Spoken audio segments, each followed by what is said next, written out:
Hello बच्चों, कैसे हैं आप? My self Deepak Kumar Sharma. तो आज हम जो बात करेंगे वो कॉम्पिटिटिव एग्ज़ाम्स की करेंगे। आज की जो मेरी क्लास है कॉम्पिटिटिव एग्ज़ाम से रिलेटेड है। तो आप देखते हैं कि जितने भी हम गवर्नमेंट जॉब्स के एग्ज़ाम्स भरते हैं उसके अंदर सबसे जो महत्वपूर्ण है वो है मैथ, जो क्वांटिटिव मैथ आती है।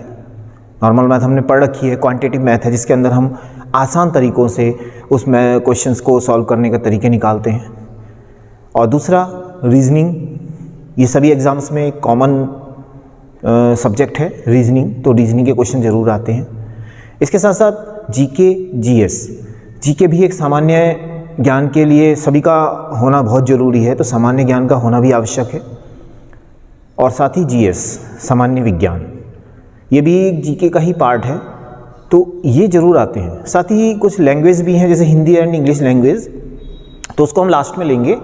लेकिन हमारे पास जो 3 सबसे मोस्ट इम्पोर्टेंट सब्जेक्ट हैं जो कॉम्पिटिटिव एग्ज़ाम्स में यूज़ होते हैं, जो गवर्नमेंट जॉब्स के या वनडे एग्ज़ाम्स होते हैं उनके अंदर हम इस्तेमाल करते हैं, तो उसमें सबसे पहले आता है मैथ्स, फिर रीजनिंग और उसके बाद आता है GK and GS.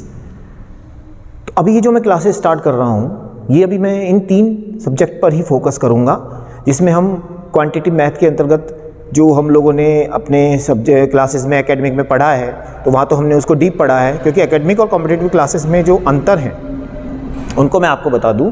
Academic classes जो होती हैं वो बेस होती हैं आपके कॉम्पिटिटिव की, यानी कि किसी भी चीज़ को आप पहले अच्छी तरीके से सीखेंगे, पहले अच्छी तरीके से जानेंगे, उसको पूरी तरीके से विस्तार से पढ़ेंगे, तो वो हम सब एकेडमिक में पढ़ते हैं। लेकिन जैसे ही हम कॉम्पिटिटिव में जाते हैं तो कॉम्पिटिटिव क्लासेस में क्या होता है कि हमने उनको शॉर्टकट तरीक़ों से यूज़ करना होता है, क्योंकि हम उसका बेसिक नॉलेज तो हमें है, बट हमें वहाँ पर टाइम बॉन्डिंग हो जाती है। कॉम्पिटिटिव क्लासेस में आप देखते हैं कि सबसे ज़्यादा टाइम बॉन्डिंग है। अगर आप किसी क्वेश्चंस को पूरे एकेडमिक लेवल से सॉल्व कर रहे हैं तो एक क्वेश्चन में आपको इतना टाइम लग जाएगा कि आप उसमें 2 या 4 क्वेश्चन आगे कर सकते हैं। तो कॉम्पिटिटिव और एकेडमिक में क्या है कि एकेडमिक जो है वो आपके बेस को तैयार करती है, आप उसमें पूरा टाइम देंगे, हर तरीके से उसको समझेंगे, विस्तार से उसको पढ़ते हैं। लेकिन जब कॉम्पिटिटिव में हम आते हैं तो हमें अपने ट्रिक्स देने होते हैं, हमें फास्टली काम करना होता है, टाइम के अंदर देता हूँ। जैसे कि एक एग्जाम्पल मैं आपको बताता हूँ। जैसे किसी क्लास के अंदर कोई टीचर आता है और वो टीचर उनसे बोलता है कि 2 + 2 कितना होता है। अब उसी क्लास के अंदर 2 + 2 4 सभी को पता है, लेकिन जो बच्चा सबसे पहले हाथ खड़ा करता है वो इंटेलिजेंट माना जाता है। तो क्या 2 + 2 क्या उस क्लास को नहीं पता होगा? सबको मालूम है, लेकिन जो सबसे पहले उसको कर पाता है वो जो है अवेयर है, वही इंटेलिजेंट माना जाता है। तो ठीक वही चीज़ कॉम्पिटिटिव में है। कॉम्पिटिटिव के अंदर भी आप टाइम मैनेजमेंट के अंदर उन सभी क्वेश्चनों को सही करते हैं, तो ये कॉम्पिटिटिव के अंदर आता है।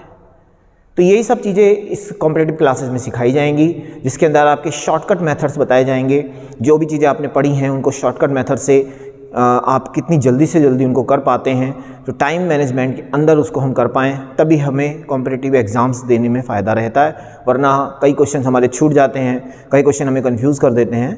तो ये सारी चीज़ें हम कॉम्पिटिटिव में देखेंगे, और एकेडमिक क्लासेस में आप उनको विस्तार से पढ़ेंगे, पूरे डीप पढ़ेंगे। तो इसलिए मेरा आप सब लोगों से यही मेरी सलाह है कि जब आप एकेडमिक क्लासेस पढ़ते हैं तो उसको भी पूरी गहन अध्ययनता से पढ़िएगा, और जब कॉम्पिटिटिव क्लासेस करते हैं तो उसको भी उसी टेक्निक से काम कीजिएगा।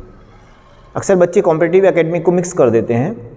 कोई क्वेश्चन दिया जाता है वो उसको उसी तरीके से करते हैं जैसे एकेडमिक में करते हैं, तो वो नहीं करना है। तो अब ये मेरी कॉम्पिटिटिव क्लासेस स्टार्ट हो रही हैं, जिसके अंदर मैं आपको नए नए शॉर्टकट मेथड्स बताऊंगा, नई नई चीज़ें बताऊंगा। तो वो सारी शॉर्टकट और नई नई जो टेक्निक्स हैं जिसमें आप समय का बचाव करते हुए, समय को वेस्ट ना करते हुए उनको बहुत अच्छी तरीके से कर पाएंगे, तो वो सब चीज़ें हम इसमें सीखेंगे। तो मैं आशा करता हूँ कि आप लोग मेरी सारी वीडियोज़ को पूरी गहन अध्ययनता के साथ देखेंगे और बहुत ध्यान से समझेंगे, देखेंगे और कमेंट भी देंगे, सब्सक्राइब भी करेंगे और लाइक भी करेंगे। जितना इनको आप शेयर करेंगे, सब्सक्राइब करेंगे, लाइक करेंगे, उतना और भी बच्चों को इसका फ़ायदा मिलेगा और सभी को ये चीज़ें मिल पाएंगी, क्योंकि ज्ञान जो होता है वो बांटने से बढ़ता है। तो आप ज्ञान को एक सीमित दायरे में बंद ना करते हुए उसको फैलाएं, सभी लोगों में उसको विस्तारित करें, खुद भी फ़ायदा उठाएं, औरों को भी फ़ायदा उठाएं। धन्यवाद।